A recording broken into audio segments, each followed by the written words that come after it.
Ne aflăm la Servicii Publice Iași și stăm de vorbă cu domnul Fabian Sicora, reprezentantul acestei unități. Vă rugăm să vă prezentați și să ne spuneți câteva lucruri despre dumneavoastră și unitatea. Sunt inginer în cadrul Serviciilor Publice Iași, baza de producție vegetală, din care face parte Sera, care produce material săditor floricol, și Pepiniera, material săditor dendrologic. Sera are 3000 și ceva de metri pătrați, suprafață utilă, 30 ceva de specii, fiecare cu 2, 3, 4 varietăți de culoare, de formă. Am absolvit mai întâi colegii de arhitectură peisageră, apoi facultatea de horticultură, masterul facultății de horticultură. Înainte aveam 30 de oameni la seră, bine, sera veche, puține facilități, acum avem doar 12, care producem cam aceeași cantitate de material săditor, însă având condiții tehnologice și productivitatea mai mare, mult mai mare și calitatea superioară. Ca orice inginer șef de punct de lucru, mă ocup de tot, de la organizare, pontaj, necesarul de materiale, evidența materialului săditor până la livrare și contabilitatea primară. Ca servicii este vorba de înființare de spații verzi și întreținere, atât individuale, la locuințe, în cadrul cimitirilor de spații verzi și inclusiv pentru firme. Producem material săditor dendrofloricol, deci atât flori cât și arbuști și arbori, în special pentru spațiile verzi municipale, dar și pentru terți care au nevoie, care vor, toate contribuind la continua înfrumusețarea orașului și laudele primite din partea vizitatorilor, pe care îi încântă atât suprafețele gazonate, foarte bine întreținute, cât și platbandele și rondurile florii, foarte viu colorate, pe toată perioada anului, deci nu doar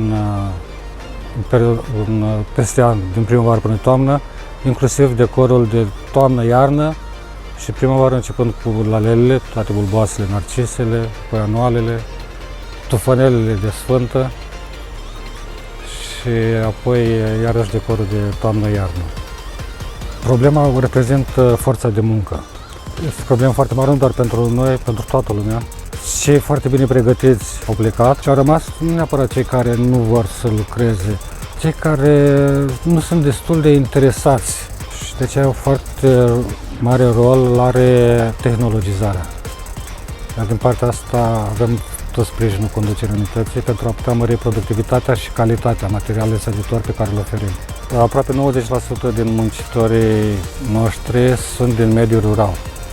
Sera este controlată pe computer, pe program special, atmosferă, iluminat, controlat, irigare, aerisirea. Agricultura a fost mai tot timpul sustenabilă. Floricultura este o activitate intensivă. Monoculturi, pericolul de atac de boli și dăunători este foarte mare.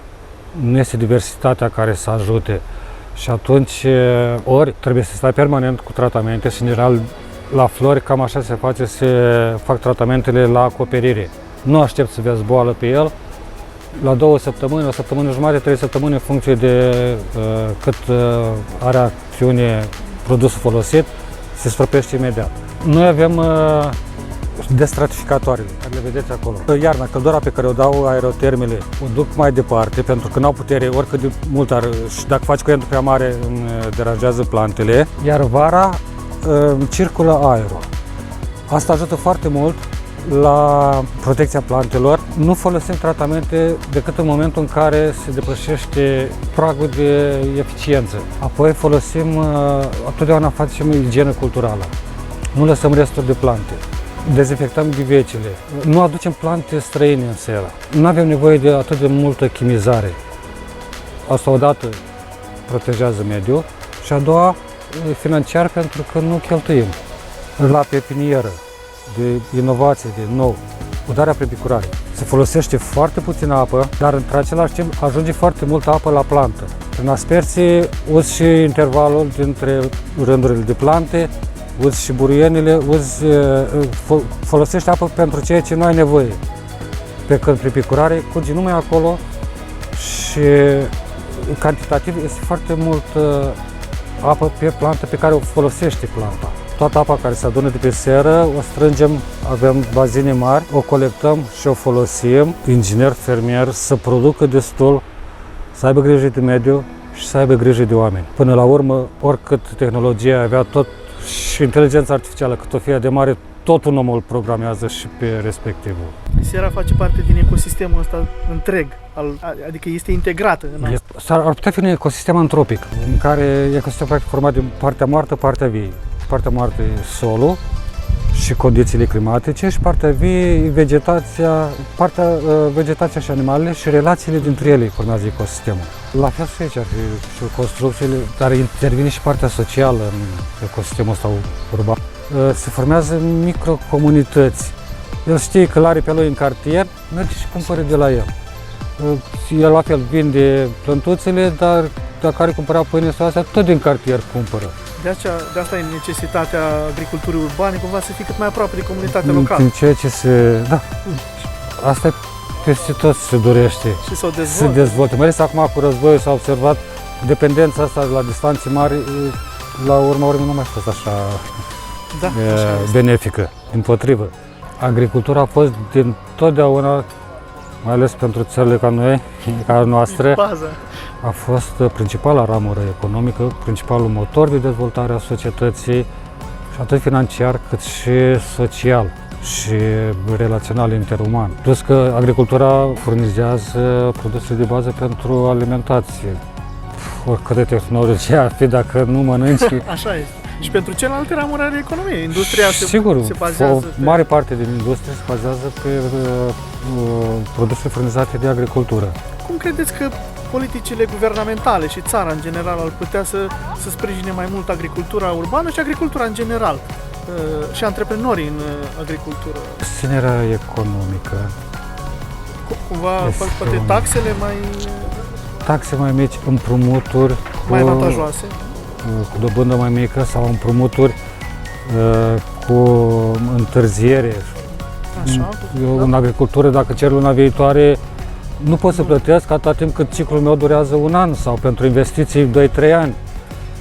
Aici ar trebui să intervină la bănci și cu împrumuturi și cu garanții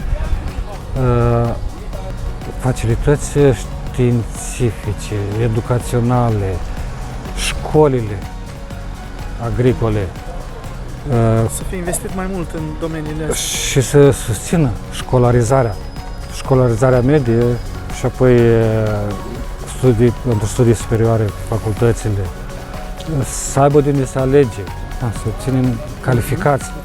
Altfel durează foarte mult până îi învățăm. Ce sfat i-ați da unui antreprenor în agricultura urbană, așa, cumva să facă ceva asemănător la ce munciți dumneavoastră aici?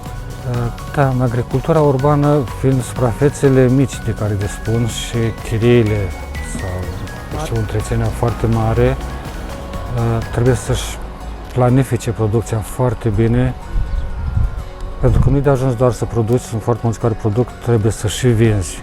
De aceea contează foarte mult sistemul social, relațional, studierea pieței, formarea de relații pentru desfacere, valorificarea producției.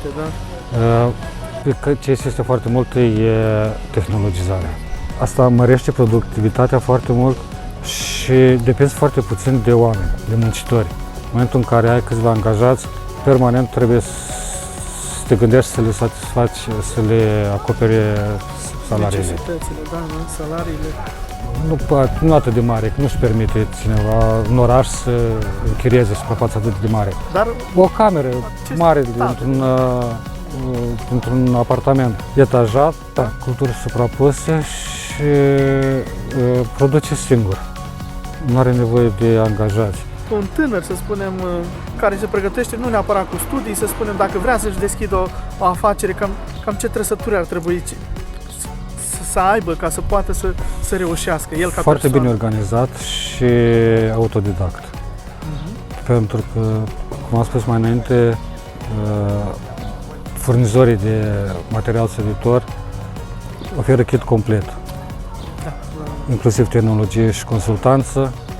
Și organizare și dacă e foarte bine organizat și un pic autodidact și studieze un pic, doar să aibă ghinion ca să nu reușească. Și ca în orice activitate, curaj. Curajul să începi. Curaj atunci. Bine. Micuț, mai mare, crește și cu timpul își formează și relații și desfacere și așa au crescut toți.